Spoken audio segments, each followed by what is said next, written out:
Good evening student, manager sir. Student, जैसा कि पता है कि आपका रिफ्लेक्शन जो चैप्टर था वो मैंने फिनिश कर दिया। उसके बाद न्यूमेरिकल चल रहा था। अभी प्रीवियस वाले लेक्चर में मैंने न्यूमेरिकल वगैरह करवाया था और बेहतरीन तरीके से मैंने आपको ट्रिक बताया था कि न्यूमेरिकल का कैसे आपको जानना होगा, क्या क्या वो दिया है और कैसे करना है। ठीक है, जैसे मैंने बताया था अगर कन्वर्जिंग मिरर चल रहा है तो आपको फिर उसके लिए यू या ये सब की वैल्यू कैसे लेना है, और डाइवर्जिंग चल रहा है तो कैसे लेना है। ठीक है, ये सारी चीज़ें हमने रूल्स रेगुलेशन सब पूरे लेक्चर में, पिछले वाले लेक्चर में सारी चीज़ें पढ़ाया गया है। तो आज मैं बात करूंगा स्टूडेंट रिफ्रैक्शन ऑफ लाइट। तो what is the refraction of light? तो रिफ्रैक्शन क्या होता है? तो refraction of light is the phenomena of light when light passes one medium to another. तो रिफ्रैक्शन एक ऐसा फिनोमेना है लाइट का कि जब लाइट एक मीडियम से दूसरे मीडियम में क्या कर जाता है, ट्रेवल कर जाता है। ठीक है ना? तो refraction means it is the phenomena, तो it is the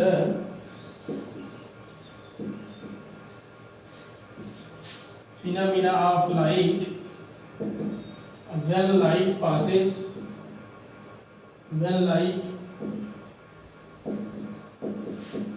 passes one medium to another, passes one medium to another।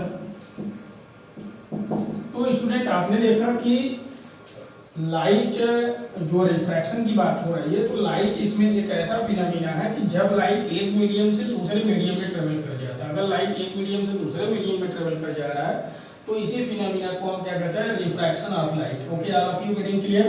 हाँ, रिफ्रैक्शन ऑफ लाइट को कैसे हम डिफाइन करेंगे? ठीक है, मतलब अगर इसके रे डायग्राम को डिफाइन किया जाए तो किस प्रकार से डिफाइन किया जाता है? तो यहाँ बात आता है जैसे मीडियम की डेंसिटी की। मीडियम की डेंसिटी कैसा है? ठीक है ना, ऑप्टिक डेंसिटी की अगर बात करें, जैसे अगर ऑप्टिक डेंसिटी हायर है तो फिर लाइट की स्पीड वहाँ क्या हो जाता है, कम हो जाता है। ठीक है, डिक्रीज कर जाता है। अगर ऑप्टिक डेंसिटी लो है, जैसे एयर है, तो एयर में ऑप्टिक डेंसिटी लो माना जाता है, तो वहाँ पर लाइट अपने स्वयं जो उसकी एक्चुअल स्पीड है उस स्पीड से जाता है।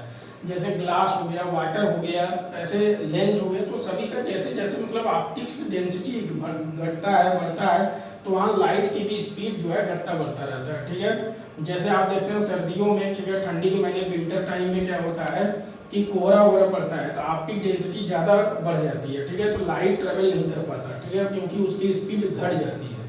तो उसी के बेसिस पर अगर हम इसके रे डायग्राम को यहाँ पर प्लॉट करें तो आप ये देखेंगे कि जैसे सपोज करिए कि ये रेयरर मीडियम है। ठीक है, ये ऊपर क्या है, रेयरर मीडियम है,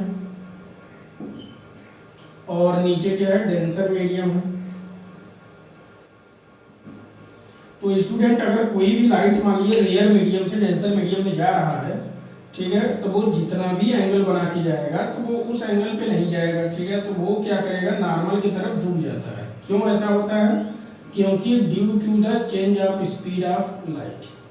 तो लाइट के स्पीड के चेंज के कारण ये जो है इस तरफ बेंड हो गया, नॉर्मल की तरफ, क्योंकि ये लाइन क्या शो कर रहा है, ये लाइन नॉर्मल लाइन है। ठीक है, ये लाइन कैसा है, नॉर्मल लाइन है, तो ये नॉर्मल लाइन की तरफ जो है झुक गया। अगर इसी का दूसरा केस देखें कि अगर कोई भी लाइट डेंसर मीडियम से, कहाँ से, डेंसर मीडियम से रेयर मीडियम में जाएगा। ठीक है, रेयर मीडियम में अगर वो जा रहा है तो फिर वो जितने भी एंगल पर जा रहा है तो उस एंगल पर न जाकर बल्कि वो उससे दूर चला जाएगा। ठीक है, क्योंकि ये किसके कारण हुआ, due to change of speed of light. तो स्पीड ऑफ लाइट के बदलने के कारण ऐसा हो रहा है। अब जैसे अगर यहाँ पर कोई क्वेश्चन बन रहा है, एक क्वेश्चन बन रहा है, कोई अगर इस प्रकार का क्वेश्चन पूछता है, what is the cause of refraction, तो रिफ्रैक्शन का क्या कारण है? ठीक है, तो मान ये क्वेश्चन ये उठता है यहाँ पर कि what is the cause of refraction, what is the cause of refraction. तो रिफ्रैक्शन का क्या कारण है स्टूडेंट? तो व्हाट इज द, ऐसे भी पूछा जाता है what is the main cause of refraction. तो रिफ्रैक्शन का मेन काज क्या है, मेन कारण क्या है? तो the cause of refraction, the main cause of refraction is the change of speed of light. तो रिफ्रैक्शन का एक ही कारण होता है, स्पीड का चेंज हो जाना। ठीक है, तो इसका आंसर बहुत सटीक है, बहुत अच्छा आंसर है। ठीक है ना, the cause of refraction of light is the change of speed of light। तो लाइट के रिफ्रैक्शन का सबसे बड़ा कारण है कि लाइट का ही स्पीड का बदल जाना। तो लाइट के स्पीड का ही चेंज हो जाना ये सबसे बड़ा मतलब कारण है। तो ये लाइन आपको पता रहना चाहिए कि लाइट का ही अपना स्पीड बदल जा रहा है, जिसके कारण फिर क्या हो रहा है कि यहाँ पर रिफ्रैक्शन जैसा फिनोमेना हो रहा है। ठीक है, all of you getting clear? तो सबको क्लियर हो गया, सभी स्टूडेंट को पता चल गया। तो चलो फिर से देखो, रिफ्रैक्शन ऑफ लाइट क्या है? तो रिफ्रैक्शन ऑफ लाइट का मतलब है लाइट का एक मीडियम से दूसरे मीडियम में जाना। अब आप सोचेंगे सर ये क्या है, इसका क्या मतलब है?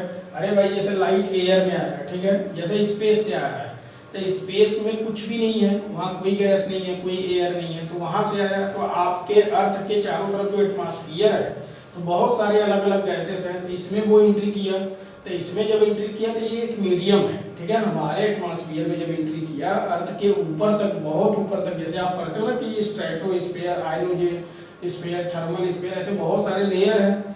तो वो लेयर एक गैसेस है, हमारे अर्थ के चारों तरफ एक गैस का लेयर है, ठीक है, जो कि हमें प्रोटेक्ट भी करता है, जिसमें ओजोन लेयर भी आता है। ठीक है, तो ये सब एक मीडियम हो गया। क्या हो गया? एक मीडियम हो गया। तो इस मीडियम के थ्रू लाइट आ रहा है। ठीक है, ऐसे ही मान लिया अब इस मीडियम के बाद जैसे ग्लास भी एक मीडियम है, अब ग्लास में भी एंट्री किया लाइट, वहां से भी आर पार चला गया।